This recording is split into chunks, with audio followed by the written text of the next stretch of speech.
नमस्कार दोस्तों, स्वागत है आपका वनडे एग्जाम सेंटर में। दोस्तों, आज के वीडियो में हम लोग रेखाचित्र और संस्मरण का अध्ययन करेंगे और जानेंगे कि रेखाचित्र किसे कहते हैं, हिंदी के प्रमुख रेखाचित्र कौन कौन हैं, संस्मरण किसे कहते हैं और हिंदी के प्रमुख संस्मरण कौन कौन से हैं। और वीडियो के अंत में हम लोग जानेंगे कि रेखाचित्र और संस्मरण में अंतर क्या होता है। तो चलिए वीडियो को शुरू करते हैं और सबसे पहले जान लेते हैं कि रेखाचित्र किसे कहते हैं। दोस्तों, रेखाचित्र का सामान्य अर्थ है रेखाओं द्वारा निर्मित चित्र, यानी रेखाओं द्वारा निर्मित चित्र को रेखाचित्र के नाम से जाना जाता है।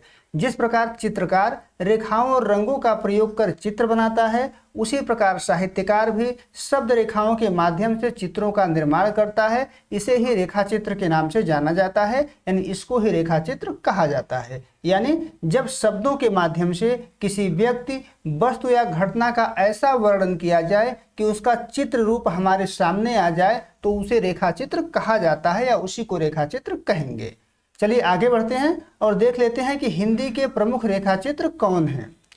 तो सबसे पहले बोलती प्रतिमा है, जो 1937 में लिखा गया था। यह श्री राम शर्मा के द्वारा लिखा गया है। इसके अलावा अतीत के चलचित्र 1941 में लिखा गया था। स्मृति की रेखाएं 1943 में लिखा गया था। मेरा परिवार 1972 में लिखा गया था।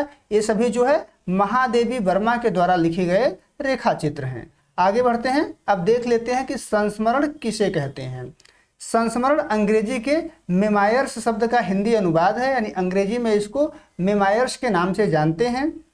जब किसी वस्तु, व्यक्ति, दृश्य या घटना का वर्णन स्मृति के आधार पर किया जाता है तो उसको संस्मरण के नाम से जाना जाता है, यानी उसी को संस्मरण कहते हैं। इसका जो मूल आधार होता है वह स्मृति होता है, जो ऐतिहासिक और सत्य घटना पर आधारित होता है, कल्पना पर आधारित नहीं होता है। यानी स्मृतियों के आधार पर जब हम किसी वस्तु का, किसी व्यक्ति का, किसी दृश्य का या किसी घटना का वर्णन करते हैं, किसी ऐतिहासिक घटना का वर्णन करते हैं, किसी सत्य घटना का वर्णन करते हैं, तो उसी को जो है संस्मरण के नाम से जाना जाता है। आगे बढ़ते हैं, देख लेते हैं कि हिंदी के प्रमुख संस्मरण कौन हैं। पहला नाम पद्म पराग है, जो 1929 में पद्म सिंह शर्मा के द्वारा लिखा गया था। संस्मरण है 1952 में बनारसी दास चतुर्वेदी के द्वारा लिखा गया था। बापू है 1940 में घनश्याम दास बिड़ला के द्वारा लिखा गया था। इसके अलावा 30 दिन मालवीय जी के साथ 1942 में राम नरेश त्रिपाठी के द्वारा लिखा गया था। ये हिंदी के प्रमुख संस्मरण हैं। अब देख लेते हैं कि रेखाचित्र और संस्मरण, इन दोनों में अंतर क्या होता है, क्या अंतर इन दोनों विधाओं में पाया जाता है।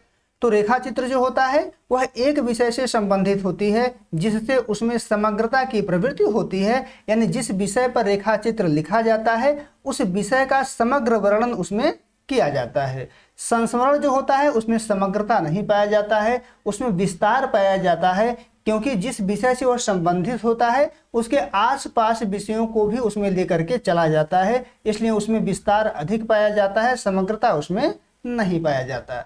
रेखाचित्र में तटस्थता अधिक होता है, लेकिन संस्मरण चूंकि स्मृति के आधार पर होता है, स्मृति के आधार पर लिखा जाता है, इसके कारण उसमें तटस्थता जो है कम होता है। रेखाचित्र के जितना तटस्थता उसमें नहीं होता है। रेखाचित्र का जो स्वरूप होता है वह स्थिर होता है, लेकिन संस्मरण का जो स्वरूप होता है वो गत्यात्मक होता है या गतिशील होता है। जो रेखाचित्र की प्रवृत्ति होती है वो अंतः प्रकृति का अंकन इसका मुख्य उद्देश्य होता है, लेकिन संस्मरण में बाह्य घटनाओं का महत्व अधिक होता है। कहने का आशय है कि रेखाचित्र में आंतरिक घटनाओं का महत्व अधिक होता है, अंतः प्रकृति का महत्व अधिक होता है, लेकिन संस्मरण में बाह्य घटनाओं का महत्व अधिक होता है, बाह्य प्रकृति का महत्व अधिक होता है। रेखाचित्र जो होता है वो साधारण और विशिष्ट दोनों विषयों पर लिखा जाता है, यानी साधारण लोगों के ऊपर भी रेखाचित्र लिखा जा सकता है और विशिष्ट लोगों के ऊपर भी रेखाचित्र लिखा जा सकता है। लेकिन सामान्य रूप से जो रेखाचित्र का नायक होता है वो साधारण होता है, लेकिन जो संस्मरण होता है वो केवल विशिष्ट व्यक्ति का होता है, सामान्य व्यक्ति का संस्मरण नहीं लिखा जाता है। रेखाचित्र जो होता है वो संस्मरणात्मक होता है, यानी उसमें संस्मरण के भी अंश पाए जाते हैं, लेकिन संस्मरण में रेखाचित्र नहीं होता है। संस्मरण में रेखाचित्र का कोई अंश नहीं पाया जाता है। रेखा चित्र जो होता है वो इतिहास का भी हो सकता है, वर्तमान का भी हो सकता है, दोनों का रेखा चित्र हो सकता है। और रेखा चित्र को कल्पना के आधार पर भी लिखा जा सकता है। लेकिन जो संस्मरण है वो केवल इतिहास का होता है, वर्तमान का संस्मरण नहीं होता है और इसको कल्पना के आधार पर नहीं लिखा जाता है। इतिहास की जो सत्य घटनाएं होती हैं उनको जो है स्मृति के आधार पर, यानी उसको याद करके लिखा जाता है। उम्मीद है दोस्तों आप समझ पाए होंगे कि रेखा चित्र क्या होता है, संस्मरण क्या होता है और रेखा चित्र और संस्मरण इन दोनों में अंतर क्या होता है। अगर वीडियो अच्छी लगी तो चैनल को सब्सक्राइब कर लीजिए, वीडियो को लाइक और शेयर कर दीजिए। बहुत बहुत धन्यवाद।